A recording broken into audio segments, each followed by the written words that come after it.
Okie doke, everyone, let's get started. Good afternoon, everyone. It's a great pleasure to welcome you all to the third Department of Genetics, Edith Saunders lectures. So just a couple of housekeeping matters before we get started. Your microphones and cameras are turned off by default on this Zoom webinar. There'll be a Q&A session after Edith's talks, so just submit your questions using the little Q&A box down the bottom, and I'll ask them, and we'll do as best as we can to get through as many questions as possible. The event is being recorded and will be available later via YouTube. So on with the fun. So we introduced this distinguished lecture to remember and honour the pioneering work of Edith Becky Saunders in helping to establish the field of modern genetics, and her amazing contributions to the advancement of women in science at the start of the 20th century here in Cambridge. She was a remarkable scientist, hailing from Birmingham. She came to Cambridge in 1884 as an undergraduate at Newnham College, where she met and befriended William Bateson's two sisters. She obtained first-class honours in the natural sciences tripos in 1888. Though obviously, as a woman, she was not allowed to get a degree, and she got a certificate of completion. That's a shocking state of affairs, which took till, I think, 1940 to rectify. After her first-class honours, she was appointed as a demonstrator in the Balfour Biological Laboratory for Women at Newnham College, where it was established through a donation by Arthur Balfour to help provide practical facilities for women scientists to do practical work, since they could never get any experience of practicals in laboratories in the university. After that, she had a college lectureship and a role of Director of Studies in Newnham, and there are many tributes to the superb mentoring and teaching that she did. Edith was always an experimental scientist, and after a series of influential breeding experiments with something called the buckler mustard, a type of brassica, I think, she began working with William Bateson around 1895. However, it's very clear that her work was independent and very influential in the acceptance of Mendelism in the early part of the 20th century. And it was, as Bateson always acknowledged, a genuine and extremely productive collaboration between Saunders and Bateson.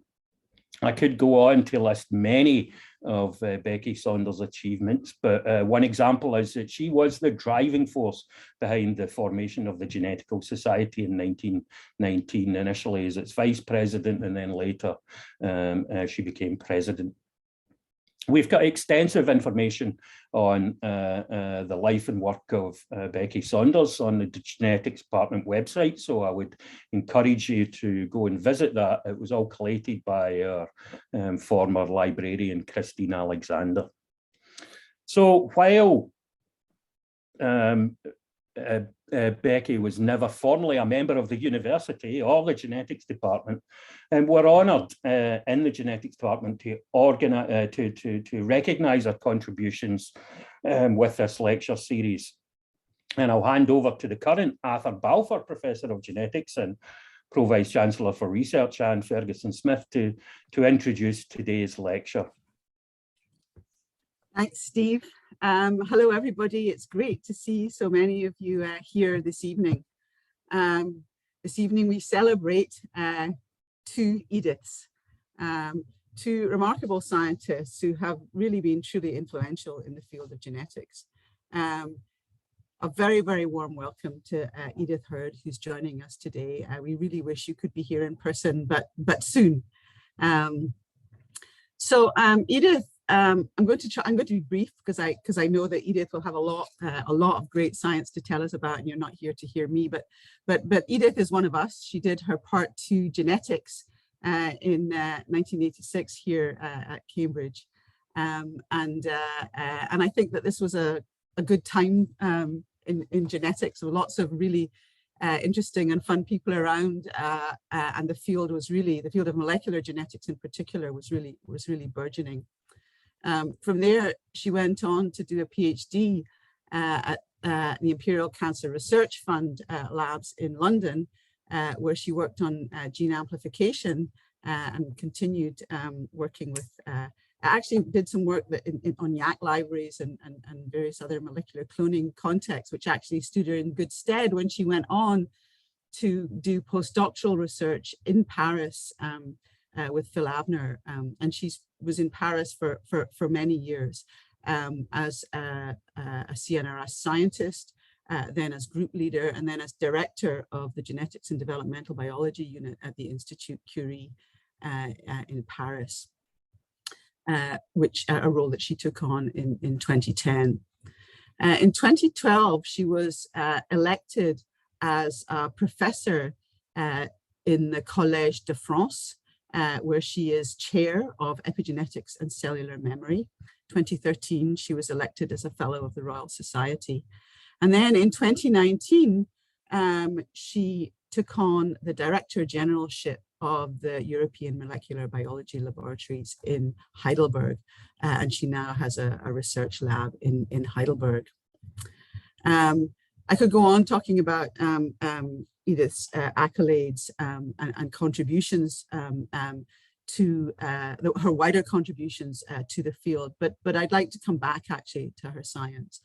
Over the years, Edith's work has really exquisitely deciphered the process of mammalian X-inactivation during development, during evolution, within tissues, within and across generations.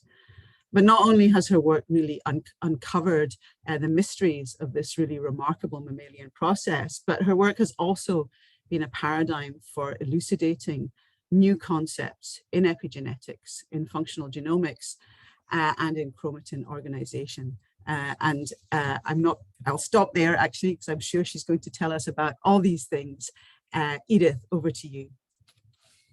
Great, thank you so much, Anne. I wasn't sure whether I should appear on the screen or not, so I decided not to, but thank you for the really kind introduction and also for the invitation. I was so thrilled indeed to be invited to give this very prestigious lecture, not only because it's where I discovered genetics and set me up for the rest of my life, basically, the Department of Genetics, but also because it's another Edith, and it turns out she was born exactly 100 years before I was. So it all feels kind of, logical. But also I just want to thank Anne, who is a colleague in the epigenetics field from a long, long time ago. And I feel like in many ways we grew up in the same universe and have seen the whole field evolve into many different ways. So it's a pleasure to be here. And I'm going to now try and share my slides and hopefully tell you a bit about the science indeed that my lab does. So can you tell me if that looks okay, or should I swap? You need to swap. Again. Okay. That's the one. Excellent. Okay, so it all looks good now, does it? Good, okay, perfect. So actually the image I'm showing you here, I'm going to come back to later on in my talk, but I want you to take note. In this image, you can see several breast cancer cells. In green is the X chromosome. Normally, a female only has 2 X's. You can see there are 3 here. And in red is exist RNA, a key molecule in X-inactivation. I'll come back to this later, but you can see the RNA is kind of floating around in the cells. And I apologize for those of you who are Daltonian. I'm sorry. So X-inactivation is the process that I've been working on for decades now, and it really is a fascinating phenomenon that evolved, we think, to deal with dosage compensation for the sex chromosomes between males and females in mammals. So it was, in fact, discovered by Mary Lyon, who, by looking at various types of mammals, but mice in particular, realized that heterozygous females for X-linked traits, in particular coat color, tended to have mosaic phenotypes, so patches of fur that were either gray or white, as you can see here, in this particular case of a tabby heterozygote female. And just based on these sorts of observations, as a geneticist, she came up with the hypothesis that during early development in females, one of the two X chromosomes becomes silenced, so that transcriptional activity is reduced to almost nothing for almost all genes, and that this process happens randomly, affecting either the paternal or the maternal X chromosome early on in development. And then this is somehow memorized or propagated through cell divisions, leading to clonal populations of cells expressing either the paternal or the maternal X. And of course, if the female is heterozygous for an X-linked trait, then you see this mosaicism. So her observations back in the 1950s and 60s led to the hypothesis of X inactivation. But the meaning of this process and why it had to evolve is something that I think is still very much out there. It's one of the big questions. We know that the X chromosome is huge compared to its Y homologue in male. So the Y is now just reduced to just over 100 genes. And the X has well over 1,000 genes. And we know that a double dose of more than 1,000 genes is probably lethal. In fact, we know that if you fail to initiate this process of X inactivation early on in development, this leads to early female embryonic lethality. So, but did this process evolve for all X-linked genes? Do all X-linked genes become silenced?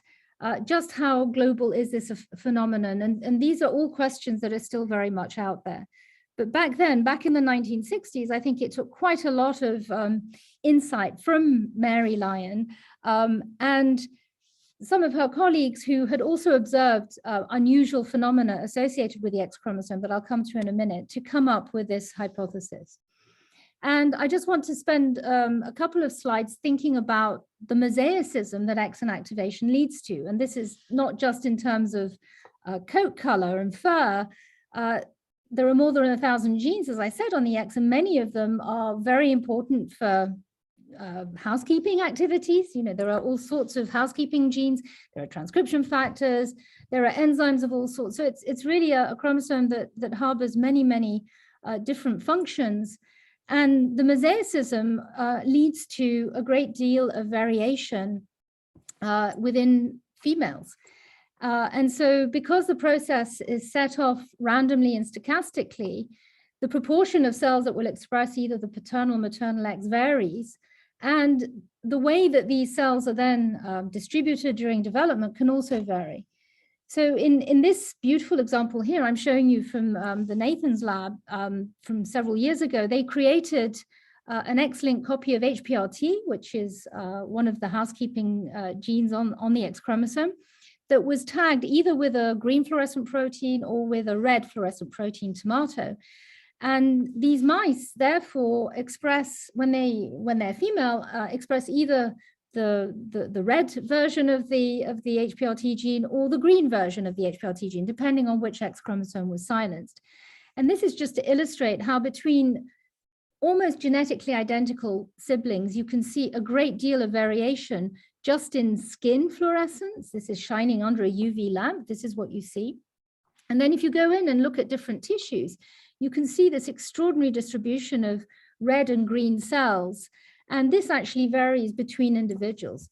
So what's beautiful about X inactivation is that you see phenotypic variation within the same individual, because some cells are expressing one allele, some are expressing the other, but you also see a great deal of mosaicism between individuals.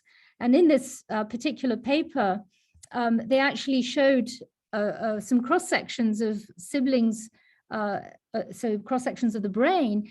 And in this particular mouse, you can see that the left-hand side of the brain seems to be expressing mainly one X chromosome, the red tagged chromosome, and the other half seems to be expressing the other. So, you know, paternal and maternal expression are very asymmetric here. But in fact, if you look at other pups in the same litter, you see completely different distributions. So this variation between individuals, this mosaicism, is extremely marked. And it has all sorts of consequences that I thought it would be interesting to think about that were actually raised in this paper, that this diversity actually leads to a lot of well, different variations, but it's due to an interplay of, as I said earlier, the ratio of founder cells to adult cells, the timing and extent of cell migration during development. And of course, this can actually also be influenced by other loci, autosomal loci as well. And during development, and this is something that we're realizing more and more, some alleles may be counter-selected in specific cell types. So there are many genes on the X chromosome that lead to severe developmental or adult disorders in males. I can just cite a few: hemophilia or Duchenne muscular dystrophy, that have dramatic effects in male individuals because there's only a single X chromosome. In females, one often sees absolutely no symptoms at all. Hemophilia is a very good example of this, and that's because the X chromosome carrying the mutant allele becomes inactivated in half the cells, and then there's a selection for that half of those cells so that only the wild type X chromosome is found to be expressed in 100% of the blood lineage. So there's selection against those cells expressing the mutant allele. And so this kind of variation happens probably at many, many X-linked loci during development and even during in adult lineages. So X-inactivation is really a diversity generating mechanism and leads to all sorts of reflections about how different females are between themselves and of course with males. And another layer of variation that was discovered some years ago and was initially reported in detail by the Willard lab is the capacity of some genes on the X chromosome to escape X-inactivation. So although most genes on the X chromosome become silenced during this process, in fact, an increasing proportion have been found to escape. Up to 10% of genes on the X chromosome on the human X can escape constitutively, in other words, in all tissues. And another 15% of genes, at least, seem to show variable or facultative escape. And this varies between individuals and tends to be more tissue specific. So this leads to an even greater deal of somatic mosaicism and therefore variation between individuals in females. So just to quote Hunt Willard at the time, he made this citation that basically, genetically speaking, if you've met one man, you've met them all. But and we men, he says, hate to say predictable, but women are extremely variable and there's a lot of variation, and it's not Mars or Venus, but every single planet and many more. So this is all very well, but exactly what is the degree to which escape happens, and does it matter? And I just want to say a few words here, and then I'll hopefully come back to it right at the end of my talk. So some of the genes that escape X-inactivation have homologs on the Y, and that's probably the reason why they escape, because indeed you don't need to dosage compensate because males and females are equivalent for X-linked and Y-linked activity. However, many of these escapees do not have homologs on the Y. And so why do these genes escape? Some of it may be accidental. It could be epigenetic instability. Some of it might be purposeful. In other words, it's actually a requirement, maybe because of specificities to do with X-inactivation, a requirement for a double dose of some gene products on the X. And in fact, we published a paper a few years ago showing that one of the escapees, UTX, may have a role in the reprogramming of the inactive X during development. And one important factor I want to highlight is that more and more of these escapees are thought to underlie some of the sex-biased diseases that are becoming focused on, including neurological and metabolic disorders, but also autoimmune phenotypes, including, for example, genes such as the toll-like receptor 7, TLR7, which is now known to be very much the genetic basis of lupus, but in a very dosage-sensitive way, which is why more than 90% of lupus patients actually are female, and that's because this gene escapes X-inactivation, and it does so rather variably. So this is just to show that actually the degree of escape from X-inactivation varies, or is thought to vary between human and mouse X chromosomes. But in fact, we're finding more and more genes on the mouse X also can escape this process. So just to end on this rather broad topic of sex bias in disease and escape, of course, hormones are often involved in sex biases in disease. And I'm showing you here some of the known sex biases, for example, in cancers, in infectious diseases as well. There's more and more interest in this, of course, with the pandemic as it goes, but also in autoimmune diseases, there's a very strong female bias. And it's turning out to be probably linked to the sex chromosomes. And so it seems that up to 6,000 genes of the 23,000 total in humans are actually differentially expressed in men and women. And this is not just due to hormones, but also to the sex chromosomes, and in particular to some of these genes that manage to escape. And I think one thing that one has to bear in mind about this is that, in fact, most women, when treated, are actually treated as mini men.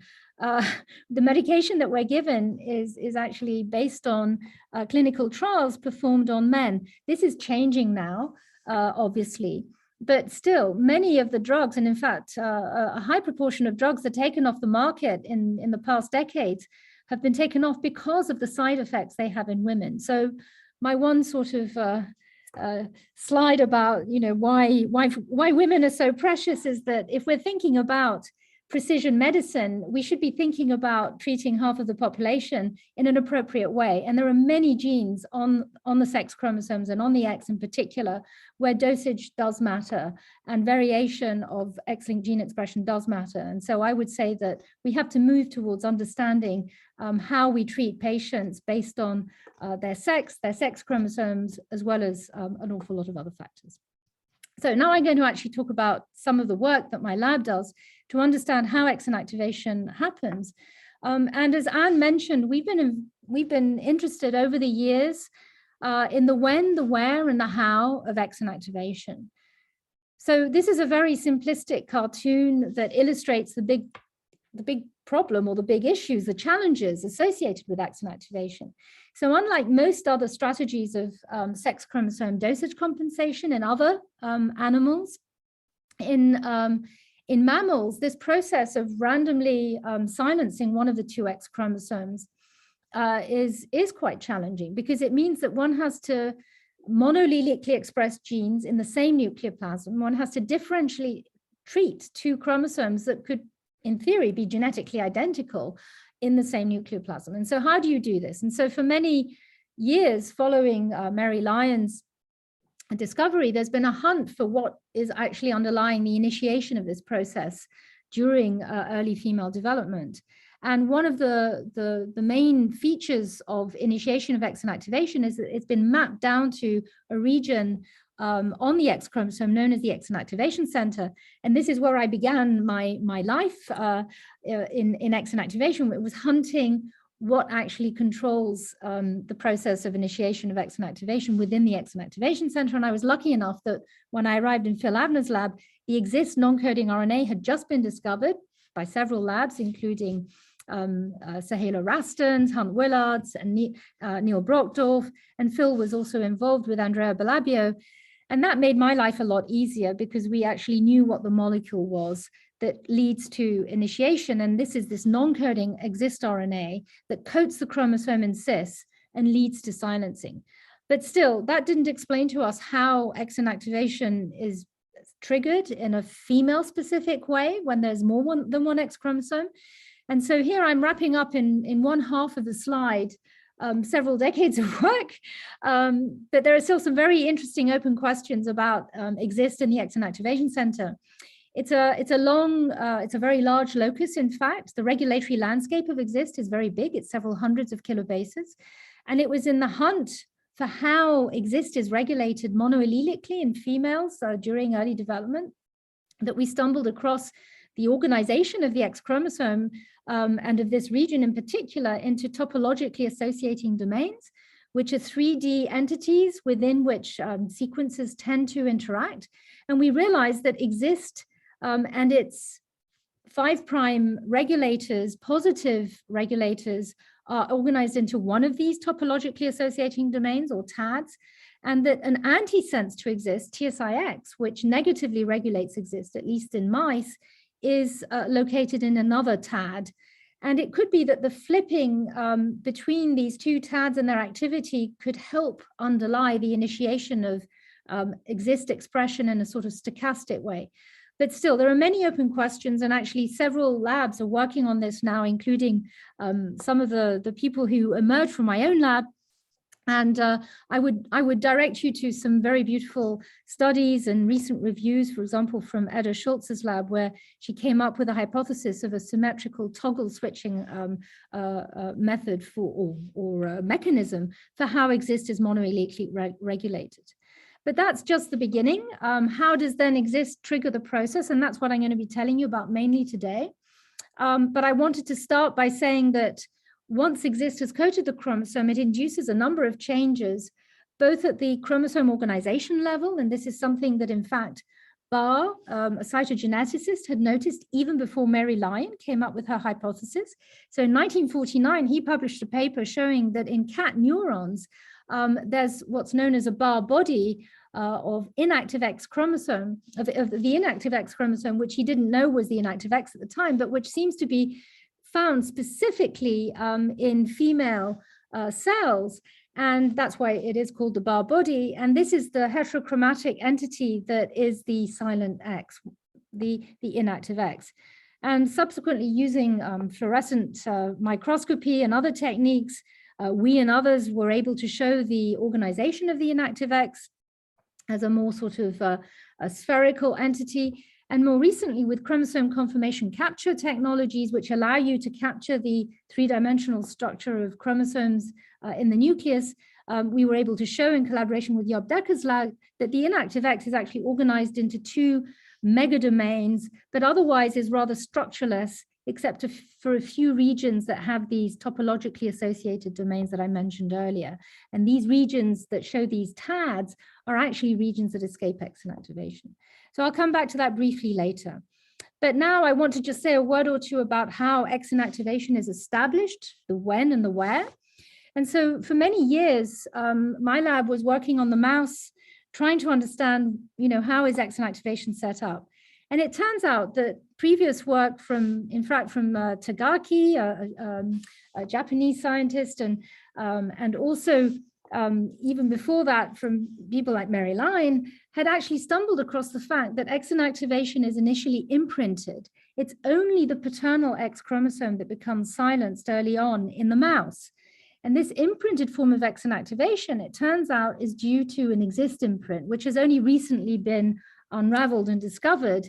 And the exist imprint is actually regulated by polycomb. In the maternal lineage, this shuts down exist. So you can't get exist expressed from the maternal X chromosome, but it is expressed from the paternal X. So this imprinted form of X inactivation is actually much more sensible if you think about it, because the choice of which X chromosome has to be silenced is already made. But as I told you earlier, in fact, X inactivation is usually random in mammals. We know that, including in the mouse. And it turns out that this imprinted form of X inactivation, which is set up starting at the 2-cell stage, and is complete by around the blastocyst stage. In fact, in the inner cell mass of the blastocyst, which are the cells which will form the embryo proper, the epiblast, in the inner cell mass, the paternal X is reactivated, reprogrammed, and then you get the onset of random X inactivation, which can be recapitulated, in fact, in embryonic stem cells.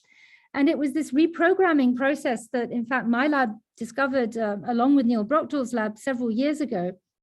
And it's rather remarkable because basically you set up a silent state of the inactive X through several cell divisions, and then you completely bypass this or override it in the space of just 1 or 2 cell cycles. And then you initiate this random form of X inactivation where either the paternal or the maternal allele of exist will be expressed. And this is the switching process I mentioned earlier that we're still trying to understand. But once exist coats the chromosome, be it paternal or maternal, it will shut it down. And then this will be stably propagated, just as Mary Lyon had predicted in her early studies, and it will be maintained. However, in the germline, the X chromosome will be reactivated so that in oocytes, both X's are in an active state. So I just want to say that after looking at this for many years in the mouse, we decided to then zoom in and look at what happens in other mammals. And here I just want to say that this is where the surprise came, because we believe that imprinted X inactivation might have been perhaps some ancestral way of doing it, because, for example, in marsupials, this is the only way that X inactivation happens. It's always imprinted, but it turns out that exist is not conserved in marsupials. And recent work from James Turner's lab has shown that another molecule, another non-coding RNA known as RSX, could do the job. But it turns out that actually in other eutherian mammals, including humans, rabbits, and more recently in the macaque, X inactivation doesn't seem to be imprinted at all. It actually becomes randomly initiated and with very different dynamics to what I just showed you in the mouse embryo. So although exist is present and is probably doing the job, in fact, exist is biallelically expressed in females. And then once X inactivation begins, it somehow backtracks and you only see one of the two X's coated and it's silent. So this is a truly very different way to do this. And in fact, I want to point you to a recent beautiful paper that came out from Mitanori Saito's lab, where in fact, Iku Okamoto, who was the postdoc previously in my lab, who did the beautiful work that we published in the humans and in the rabbits. So Mitanori and Iku published this paper where they looked in the macaque and they managed to map out the whole X inactivation cycle right through from early development through and into the germline. And they show that indeed the rules are very different to what we had imagined in the mouse. So this is not to say that obviously what we and others have been working on in the mouse is not interesting and important. It actually lays down many of the molecular mechanisms, but the dynamics and the epigenetic choreography that happens seem to be rather different in different mammals. So I would say there is no ideal model. Every mammal has its own mechanism and kinetics for achieving dosage compensation. So now I want to actually zoom in and tell you a bit more about how X inactivation is achieved. How do genes actually get silenced? So although exist was discovered back in the 1990s, the actual molecular mechanisms and the genetic and epigenetic factors that feed into this process had remained mysterious for many years. And this, in some ways, has been, you know, the holy grail for people working on X inactivation like me is, okay, we know many of the actors, we know the choreography, but how does it actually work? How do you shut down one allele of every gene almost on the X chromosome and keep the other allele on? And so we know that exist is essential because knockouts of exist have been shown to be absolutely necessary for triggering X inactivation. We also know that if you take an exist transgene and put it onto an autosome, for example, that is sufficient, at least in multi-copies, or if you induce it with a DOX-inducible promoter, that is sufficient to induce silencing in cis. So we know exist is essential, but all of the other factors and how exist does it have remained unknown. So what are the transacting factors? What are the chromatin modifiers? And we do know that there are a number of features of the inactive X at the chromatin level that come in and they're important for its silencing, including the loss of some of the active marks, such as H3K4 trimethyl. So several histone modifications do change, but also DNA methylation comes in as rather a late mark, and it marks the 5' ends of X-linked genes. So we know that these changes happen, but what are the modifiers and how do they work? And also, to what extent are these modifiers then responsible for the memory of the inactive X? And we know that, you know, you can take away exist in an adult cell and genes don't just come back on completely. So it does seem that there's an epigenetic locking system that comes into play. But if I go back to exist, it's a 17,000, so sorry, not 1,700, it's even bigger, 17,000 nucleotide long non-coding RNA. It's retained in the nucleus. It coats the chromosome in cis and it triggers silencing. It triggers these chromatin and conformational changes that I mentioned earlier.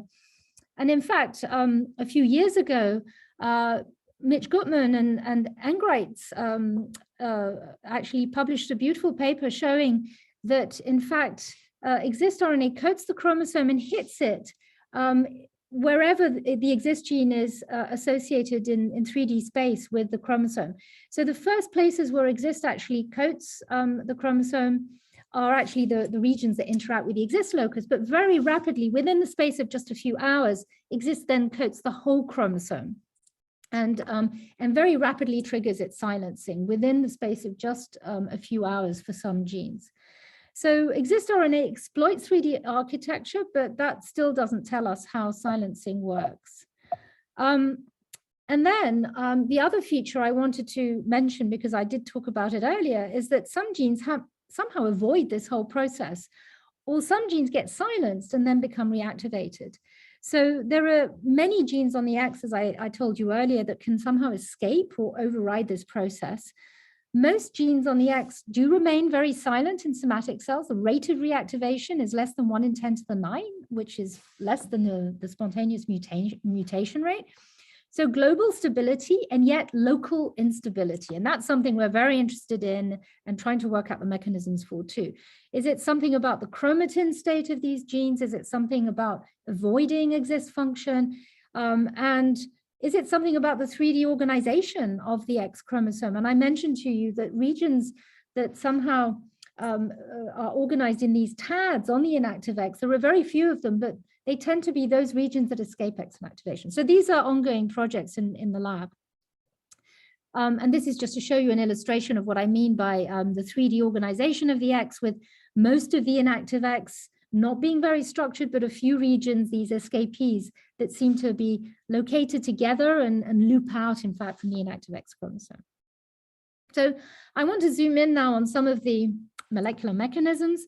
And some years ago, when Edith Schultz, who I mentioned earlier, was in my lab as a postdoc, she set up a system together with Christelle Picard, who's my lab engineer, set up an embryonic stem cell line that was very useful in dissecting the molecular mechanisms of X-inactivation. Now, normally in a female ES cell, both X chromosomes are active, and only when you induce differentiation do you see silencing of one of the two X chromosomes begin, at least in the mouse, in mouse ES cells. Human ES cells are a different matter, but in mouse ES cells, undifferentiated cells, both X chromosomes are active until you differentiate, and then one of them becomes silenced. And so Edith actually used the system to prove that, in fact, having two active X chromosomes slightly blocks or delays differentiation. You need to inactivate in order to release from pluripotency. But what we managed to create to test that hypothesis actually was an exist-inducible X chromosome that, in fact, Anton Wutz and Rudolf Jenitsch had created an allele of several years ago. And we made this female ES cell line where we could switch on exist at will using tetracycline or this DOX-inducible system, which meant that we could actually induce X inactivation in undifferentiated ES cells. So we could uncouple it from differentiation, which is an intrinsically quite heterogeneous process. So we could therefore keep the cell state constant, but we could switch off one of the two X chromosomes. And what Edith showed in her paper actually back in 2014 was that, in fact, the gene silencing kinetics that happen are very similar to what we see during normal embryogenesis. And this is work that we did at the single cell level in the lab. So in fact, gene silencing events are very similar, and most of the chromatin events, including the recruitment of polycomb factors that lead to histone modifications, were also recapitulated. So this is a beautiful system for dissecting the precise molecular mechanisms and kinetics of X inactivation. And this is what another couple of very talented postdocs in the lab went on to do. They created an epigenetic roadmap of X inactivation. They took this cell line, they switched on exist, and then they looked after every few hours, 4 hours, 8 hours, 12 hours, 24 hours, using both native chromosome and immunoprecipitation and sequencing, but also RNA sequencing to look at transcription.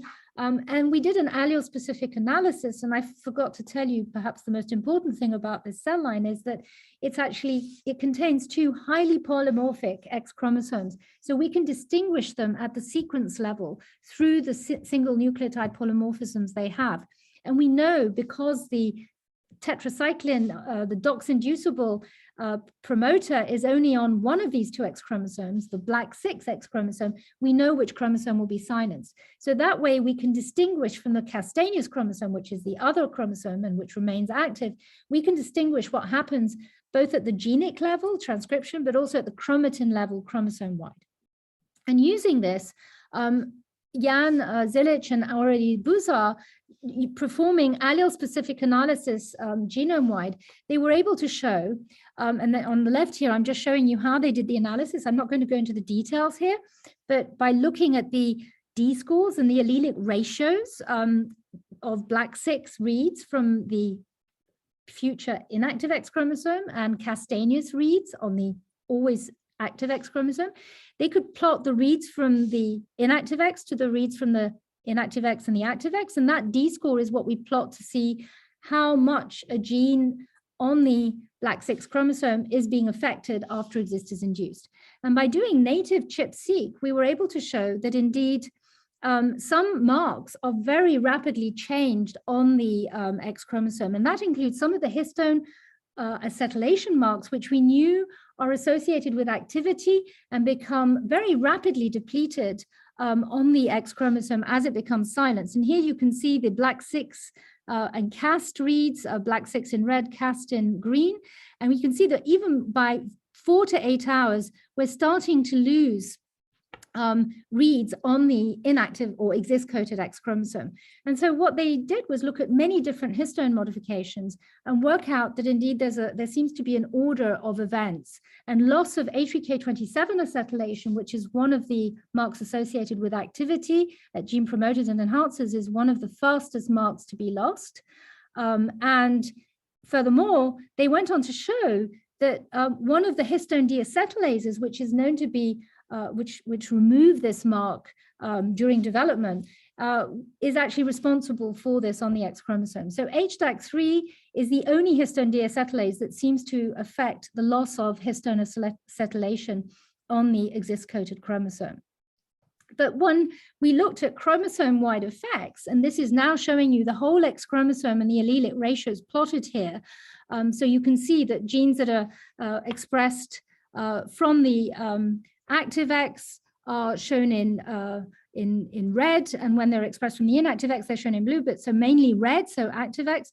So what we could see is that both at the RNA sequencing level and at the chromatin immunoprecipitation level, looking at HDAC3 in H3K27 acetylation, in HDAC3 wild type cells, you can see that the loss of the histone acetylation happens very rapidly between 4 and 8 hours, just as gene silencing does.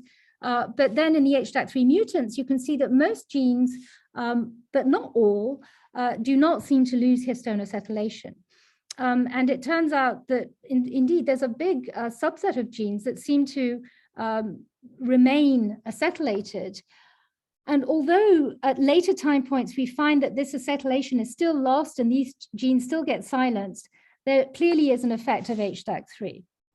So I'm going to just summarize here the different kinetics that we found in this paper. I'm not going to go through all of them. You're welcome to ask questions or to look it up.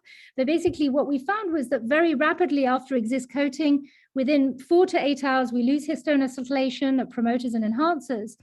But we find that some of the other histone marks are much more slowly lost, including H3K4 trimethylation at promoters and H3K4 monomethylation at enhancers.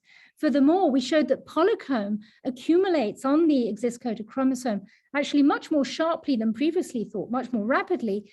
But in order to spread into genes, these polycomb marks, which are traditionally thought to be involved in the maintenance of X inactivation, you need to have silenced genes in order for polycomb to spread into the genic regions.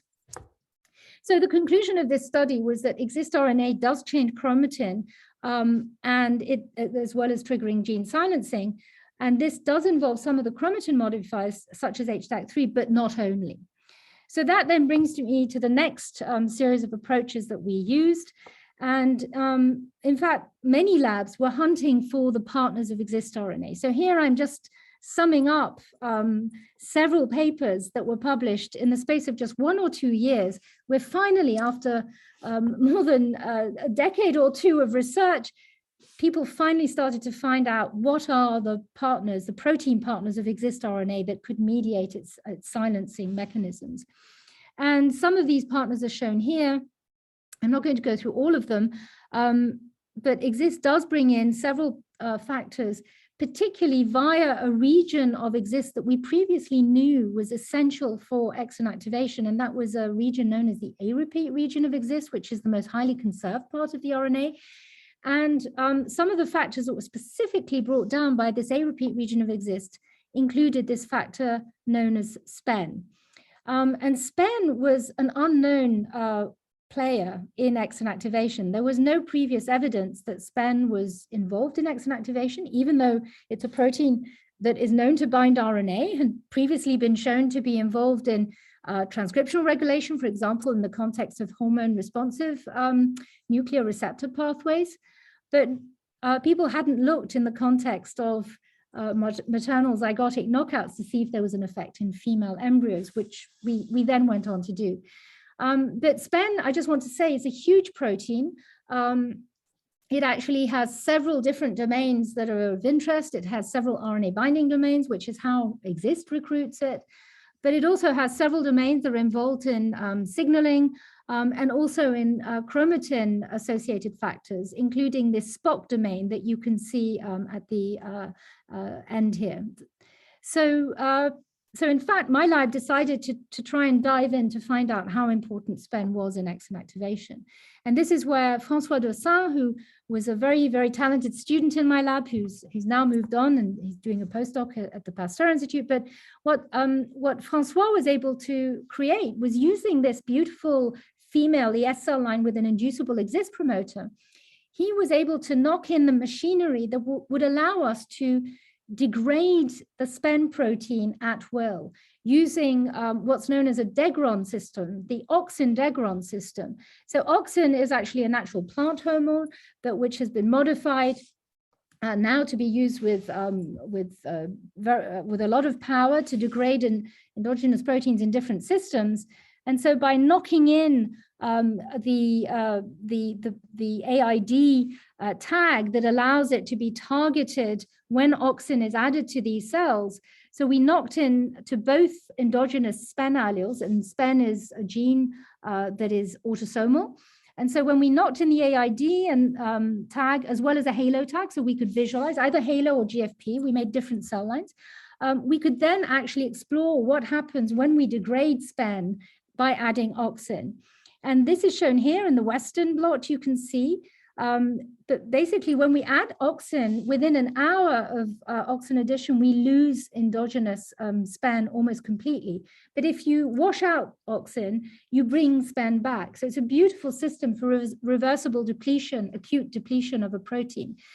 And so that's what François did. And he could then ask the question, well, what happens to X inactivation? If you switch on Exist by adding dox, and you take away you take away Spen by adding auxin, what happens? And what François was able to show, so here you can see after just 24 hours of dox induction without adding auxin, you can see that most genes on the X chromosome become monoallelically expressed only from the active X. But then if you induce dox, so induce Exist, but add auxin at the same time, you pretty much abolish gene silencing. And so this was validated using various other techniques, both qRT-PCR, pyrosequencing, and RNA fish. And we found that indeed most genes on the X chromosome are not silenced in the Spen degron when you add auxin. And this is rather different to the HDAC3 knockout, where many genes were still silenced. And we also looked, and I'm not going to show you here for the sake of time, we also looked at the knockout of Spen using maternal zygotic deletion of Spen. And we found that indeed, by the blastocyst stage, the knockout of Spen phenocopies the knockout of Exist. So you really don't see gene silencing chromosome-wide when Spen is depleted. So how does Spen do this? And here I'm going to whiz through a few slides to basically tell you that Francois went in and dissected which bit of Spen is responsible for this gene silencing effect. So what he was able to show, first of all, is that the RNA binding domains of Spen are important to be recruited to exist. But the only region of Spen that seems to be important for gene silencing initiation is this Spock domain at the C-terminal domain. And basically, when you knock out endogenous Spock, you can no longer see gene silencing. But Francois went on to show that if you artificially recruit the Spock domain to exist, using a system which is a BGL system, whereby we knocked in a series of stem loops into the exist RNA, so we could both visualize it using GFP, and I'm not showing you that for the sake of time, but you can visualize exist, and you can use the BGL protein to tether whatever else you want. It can be GFP or it can be Spock, and that's what Francois did. And what he showed that if you induce exist with this tag, and basically do it in a background where you can deplete endogenous Spen, but you bring back the Spock domain, you rescue the loss of endogenous Spen. So this was remarkable. We didn't rescue silencing of all genes, but of many genes on the X chromosome. So it showed us that Spock, in this very artificial system, just Spock brought in by exist RNA, is able somehow to induce gene silencing chromosome-wide. And so what's special about the Spock domain? So what Francois did was go in and pull down the different protein complexes that might bind to Spock in embryonic stem cells.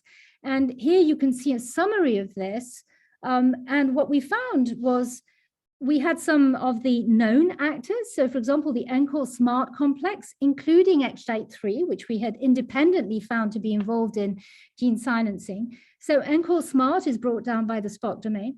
But it also brings down the NERD complex, including CHD4, and it also brings down the RNA methylation M6A machinery, which had independently been found during in these screens that I mentioned to you, where several factors had been picked up to bind to exist RNA in the A repeat. That included some of these M6A machinery factors, and in fact, we find that they bind to the Spock domain of Spen. It also brought down factors included in the SAL4 complex, also in RNA splicing and localization complexes, and last but not least, in transcription. And this was a big surprise to us. Basically, the Spock domain interacts with RNA pol 2 and with other factors involved in transcription. So the conclusion of this was that the Spock domain of Spen probably brings in a whole panoply of different types of protein complexes to the X chromosome. And what Francois then went on to do, actually he did this in parallel, was to find out where does Spen go on the X chromosome. And this then led us to a clue of how Spen might be working through the Spock domain. And so to look at where Spen goes when exist coats the chromosome, he performed cut and run, which is, I'm not going to have time to tell you exactly how it works, but it's a nice technique that allows you to follow where a particular protein factor or even histone modification is found genome-wide. And using this analysis, which gives you allele-specific resolution, what Francois found was that before you treat cells with DOC, so before you induce exist, Spen doesn't seem to bind very much on the X chromosome. It binds autosomes and the X chromosome equally, but as soon as you induce exist, it becomes highly enriched on the X chromosome. As you can see here on the left, within 4 hours, you can see it peak. But then interestingly, it goes down. Even though exist continues to coat the chromosome, in fact, Spen becomes released or detached from the chromatin of the X chromosome, even though it still seems to be exist bound. And so when we zoom in and see, well, where exactly does Spen go? It turns out that Spen binds, well, to the exist gene, which is as would be expected, but elsewhere on the X chromosome, it only binds to active promoters and enhancers. So in fact, Spen seems to be targeted via exist to the chromosome, but then Spen will only be tethered to active promoters and enhancers. Silent genes on the X because there are some genes that aren't even expressed on the active X in the ES cells, are not bound by Spen. And furthermore, genes that become inactivated by exist are initially tethered by Spen at their promoters enhancers, but then as they get silenced, Spen goes away. So we believe that Spen is acting via a sort of hit and run mechanism. Exist helps to bring it in, it becomes tethered. And in fact, we've been working on this with another lab at EMBL now, the Muller lab. What we found is that via the Spock domain of Spen, which we knew associates with Pol2, I told you that earlier, probably Spock interacts with the C-terminal domain of RNA Pol2, and that could be the mechanism by which it's tethered. So phosphorylated CTD of Pol2 brings in Spock, and therefore Spen, and that is what tethers it to chromatin. And Spock, in addition, brings in a whole load of other factors. So we think that, in summary, Spen is a key regulator of gene silencing during X-inactivation. It's recruited by Exist. It's tethered to chromatin by the Spock domain via RNA Pol2. It could be that this tethering also interferes with transcription. That's something we're testing right now.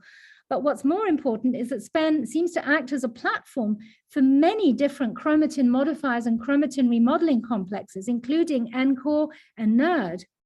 And we think that different genes along the chromosome may be sensitive to different components of this Spen platform. And this is ongoing work in the lab. I hope I can tell you more about this, or you will see more about this published in the coming year. I just want to end, though, by saying a few words about escape. I realize that I'm running out of time, so I'm not going to be able to tell you that much more. But I wanted to highlight that in this study, when Francois looked at how Spen affects X-inactivation, he looked not only in ES cells, he also differentiated the ES cells into neural progenitor cells. And here he could then deplete Spen after differentiation to see what happens to the already inactive X chromosome. So in these neural progenitor cells, Spen is already has already done its job, genes are silenced, chromatin modifiers can come in, promoters of X-linked genes are mainly methylated. And so what Francois did was deplete Spen acutely using the auxin-degron system in these cells and look to see what happens. And what he found was that actually most cells are completely unaffected. So this suggests that most of the genes that are completely silenced do not become reactivated when you deplete Spen. And this goes along with the dogma in the field, which is that you only need Exist and its initiation partners early on. But what he did find was that there was a subset of genes that you can see in this little hiccup here in this cumulative fraction. And it turns out that the subset of genes that do become expressed differently are these escapees. So it turns out that the genes that escape variably, that sometimes get silenced and sometimes they can escape, these genes actually become overexpressed. So it seems that Exist-mediated Spen recruitment still does have an effect, even in these differentiated cells, to dampen the level of expression of these escapees. So they're already expressed, but they become more expressed when you dampen, when you release Spen dampening. So does this matter? And in the last part of my talk, I was going to tell you that we think it does, by telling you something about what happens in adult mammary stem cells. For the sake of time, I'm not going to tell you this part of the story. I apologize. It's a very nice collaboration with the groups of Raphaël Margaron and Christophe Genestier and Emmanuel Charaf-Joffre in Marseille, where they had previously made observations that if you knock out or knock down Exist in adult mammary stem cells, you see an effect on differentiation of these stem cells. They become blocked and they tend to not show appropriate differentiation into the luminal pathway. And so this links up to previous work that other groups had shown, and this is the first slide I showed you in my presentation, where in breast cancer, it's been shown that in fact Exist seems to mislocalize on the X chromosome. It doesn't seem to coat the chromosome as stringently.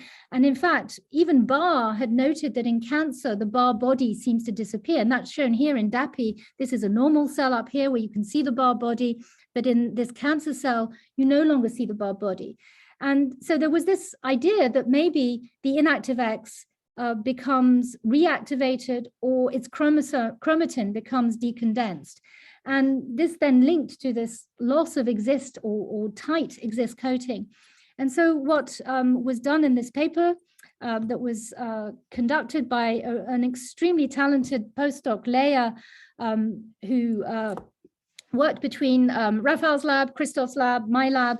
She went in and looked in a mammary stem cell scenario to see what happens if you deplete exist. And to cut a long story short, she showed that in fact what happens is that you affect SKPs, and some of these SKPs include some key factors such as the mediator gene, mediator 14, which is involved in genome-wide enhancer regulation and remodeling. And this disruption of exist and its partners in a cancer context could have genome-wide consequences. So just a little bit of dosage deficiency can lead to very big effects. And that's why we think that exist and its partners, including Spen and polycomb, could be very important in adult stem cell scenarios. And this brings me back to the very first few slides of my talk, where I was talking about facultative SKPs. And we think that these facultative SKPs are very sensitive to exist and its partners, and their misregulation could lead to diseases, in some cases to diseases such as cancer, and in other cases to autoimmune diseases. So I'm sorry to have jumped through the last part. This paper is under revision. It's on Cell Sneak Peek if you'd like to look at it. And this is just a summary of what I've told you. I hope I've managed to convince you that 30 years on, exist at least is starting to release some of its mysteries. But more than 60 years on, we still don't understand how X-inactivation really works, but we're starting to get a handle on the molecular actors. And we think that exist and Spen, being a master regulator, are bringing in a whole panoply of different chromatin modifiers that lead to gene silencing across the X chromosome. And in some cases, some genes do manage to evade this silencing to some extent. And this can have consequences in tissue homeostasis, stem cell differentiation, and in some of the sex bias disorders that I mentioned, when genes can escape and dosage goes wrong. So I want to thank all of the people in my lab, past and present, a very brave lab, many of whom moved with me from Paris to Heidelberg, which was a bit of a culture shock. But we're still going strong and reproducing as well in all sorts of different ways, both productively, scientifically, but also it's a wonderful lab to have around me. And I want to thank my collaborators when I was at the Curie Institute, now that I'm at EMBL, and many other collaborators around the world, and of course my funders. And thanks for your attention. Thank you so much, Edith. That was a fantastic tour de force along X-inactivation with some really nice recent stuff coming through.